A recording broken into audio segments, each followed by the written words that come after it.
dan baik-baik saja ya. Oke, perkenalkan kami dari kelompok 3 Teknologi Informasi dan Bimbingan dan Konseling. Nah, pada kesempatan kali ini kami akan menjelaskan tentang seberapa penting sih merencanakan karir di usia remaja. Eits, tapi sebelum itu kami akan memperkenalkan diri terlebih dahulu. Karena seperti kata pepatah mengatakan tak kenal maka tak sayang, kalau sudah sayang jangan ditinggal. Perkenalkan, saya It's Nur Afifah dan halo, perkenalkan saya Priti Baru Zubair. halo. Perkenalkan, nama saya Derby Pujiawan. Ada motor. Hai, perkenalkan nama saya Wulandari. Halo, saya Firka Nadia. Halo, saya Anini Saputri Wang. Nah, berbicara tentang perencanaan karir, kita harus mengerti apa sih itu karir. Nah, di sini ada beberapa pendapat ahli yang menjelaskan tentang apa itu karir. Nah, teman-teman, sebelum kita membahas lebih jauh tentang perencanaan karir, kita harus cari tahu dulu apa sih itu karir. Menurut KBBI, Kamus Besar Bahasa Indonesia, karir adalah perkembangan dan kemajuan baik dari segi kehidupan, pekerjaan, ataupun jabatan seseorang. Nah, maksud dari karir di sini adalah suatu pekerjaan yang kita lakukan dan mendapatkan imbalan berupa gaji atau uang. Nah, selanjutnya kita akan mendengarkan penjelasan tentang jenis-jenis karir. Akan dijelaskan sama teman saya. Mari kita dengarkan. Baik, langsung saja. Ada macam-macam karir, yaitu yang pertama arsitek, yang seperti yang bisa kita tahu, arsitek itu kayak bisa menggambarkan sebuah rumah, ya gitulah. Sama arsitek, dosen, pasti kalian sudah tahu dosen itu bagaimana. Terus guru, kebidanan yang di bidang kesehatan, dan insinyur perminyakan. Seperti kalau insinyur perminyakan itu seperti yang ada di Pertamina, terus insinyur pertambangan, ya masih banyak macam-macam karir yang seperti yang kita ketahui. Itu saja yang bisa saya jelaskan. Dan Saya di sini akan menjelaskan mengenai karakteristik perkembangan karir remaja. Karakteristik perkembangan karir remaja terdiri atas 3 aspek. Yang pertama yaitu pengetahuan diri, dengan indikator memperoleh pengetahuan tentang pentingnya konsep perkembangan karir.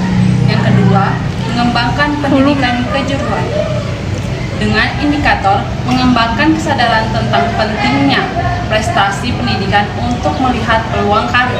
Yang ketiga dan terakhir, yaitu perencanaan dan eksplorasi karir, dengan indikator mengembangkan kesadaran dan hubungan timbal balik antara peran hidup, gaya hidup, dan karir.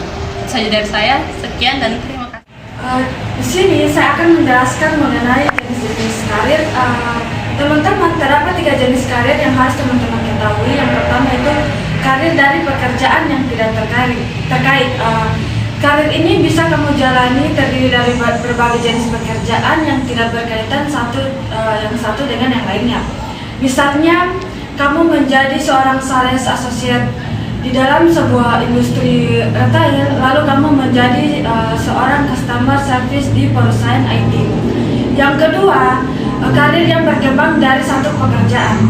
Jenis karir ini biasa kita menyebutnya dengan jenis karir linear. Kenapa? Karena di sini misalnya kamu memulai karir sebagai seorang penulis di sebuah perusahaan sebagai asisten editor.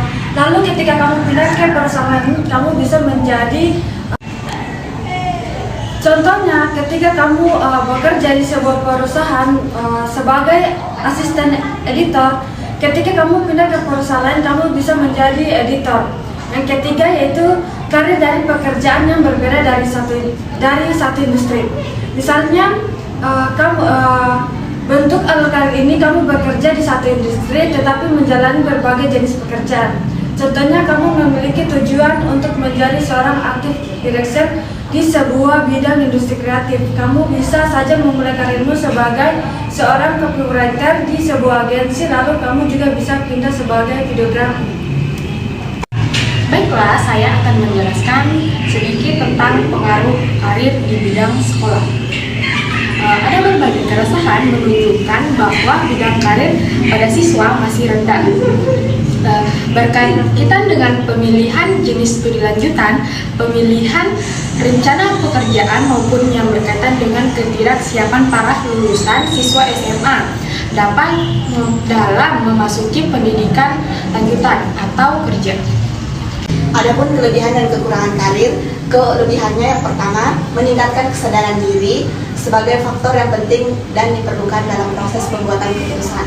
Yang kedua, perhatian diarahkan pada upaya mempengaruhi perubahan dan pertumbuhan melalui penyesuaian diri terhadap kebiasaan-kebiasaan yang berlaku di dalam sistem sosial sebagai karir. Yang ketiga, adaptasi dengan lingkungan kerja untuk mendapatkan afiliasi yang bermakna dengan kelompok sebaya juga mendapat penekanan. Yang keempat, teori ini mempunyai dampak yang penting terhadap proses pembuatan keputusan.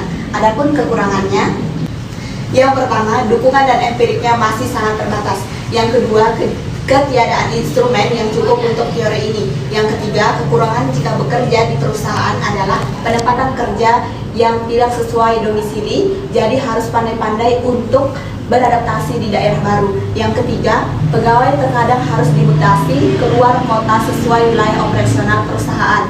Oleh karena itu, jika ingin berkarir di perusahaan tentunya harus siap untuk dipindahkan ke berbagai wilayah di seluruh Indonesia. Yang keempat, setiap pekerjaan tentunya memiliki kesulitan dan tekanan masing-masing, misalnya berupa deadline yang ketat, tuntutan dari atasan, tekanan dari senior, dan lain sebagainya. Nah teman-teman, itu tadi penjelasan mengenai perencanaan karir. Semoga dengan video ini bisa menambah wawasan teman-teman dalam merencanakan dan memilih karir ke depannya. Terima kasih sudah menonton dan wassalamualaikum warahmatullahi wabarakatuh. Dadah!